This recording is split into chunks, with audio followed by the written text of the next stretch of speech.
Chapter 6 Black Beauty. The story Black Beauty starts with Beauty's birth. Beauty's story is set in Victorian England. At that time, horses were crucial since they were the main mode of transportation for humans. Raised by his mother, Duchess, under the kind care of Farmer Grey, Beauty learns from a young age that humans can be either a horse's greatest ally or their worst enemy.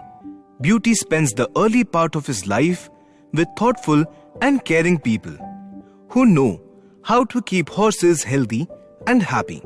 But he is always aware that other horses aren't so lucky.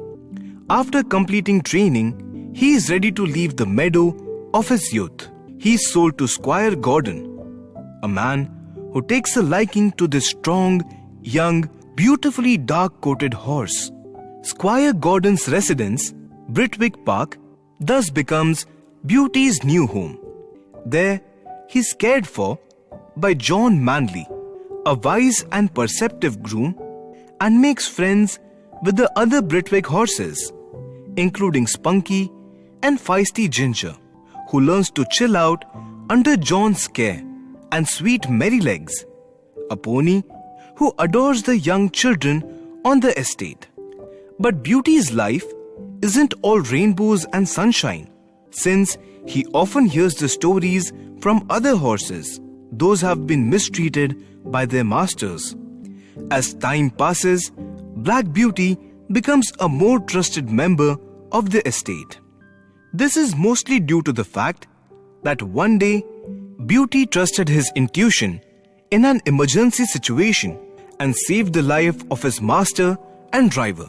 So he became a loved member of the hall, especially for John and James Howard, his groom. Soon, James receives a word that a friend of Squire Gordon is looking for a skilled groom to work for him. The pay and prospect is considerable.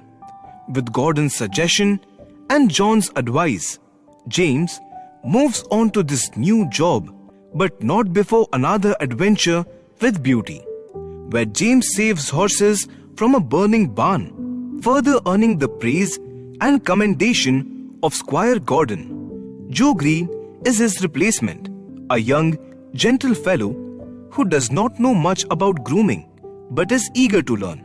One day, Beauty and John dash to a distant town to find a doctor that can treat the squire's wife, who has fallen ill. Beauty performs splendidly as his speed in going and coming saves the lady's life.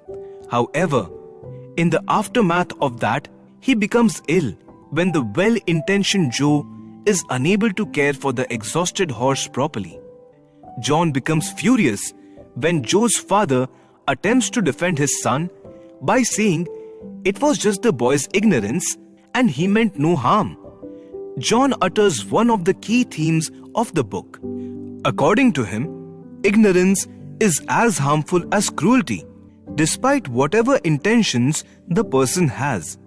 But John eventually calms down, forgives Joe, and becomes his mentor. Joe learns quickly, and after a touching experience of standing up for oppressed horses, he matures quite quickly. Life continues happily until the squire's wife becomes ill again, and the doctor advises them to leave the country for a healthier clime.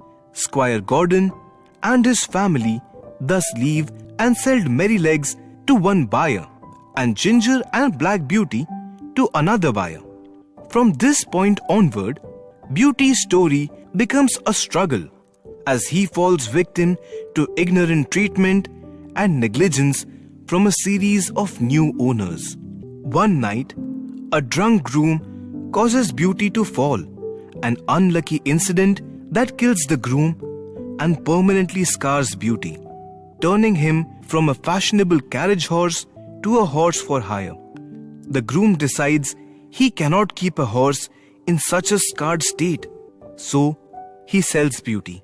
Beauty goes through a number of buyers until he ends up as a job horse to be rented out by drivers. Here, for the first time, he meets bad drivers. These drivers often do not know how to properly drive or take care of horses, and he receives long-term physical harm.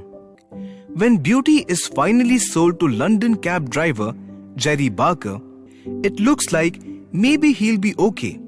Jerry is basically the horse whisperer of London cabbies, and Beauty adores him. Even though the work is hard, Beauty grows to love his life with Jerry and the Barker family. But illness once again changes Beauty's fate, and after a near-deadly round of bronchitis, Jerry gives up his London cab and moves to the country with his family. After that, Beauty suffers at the hands of brutal owners who work him until he literally drops. Along the way, he meets his old friend Ginger, who's been treated so cruelly that Beauty eventually sees her carted away, dead. Although Beauty nearly killed himself from overwork and injury, he's saved by a perceptive horse doctor who thinks he can still be fixed up and sold. Beauty is bought by a kind farmer and his grandson, who rehabilitate him. They sell him at last to a family who recognizes him as Squire Gordon's beloved Black Beauty. Beauty finds great happiness and peace in his new home. It is here that the story ends. Beauty is at peace, saying that often now. Before he becomes fully awake, he feels like he is again under the trees of the orchard, standing contentedly with his old friends and talking with them.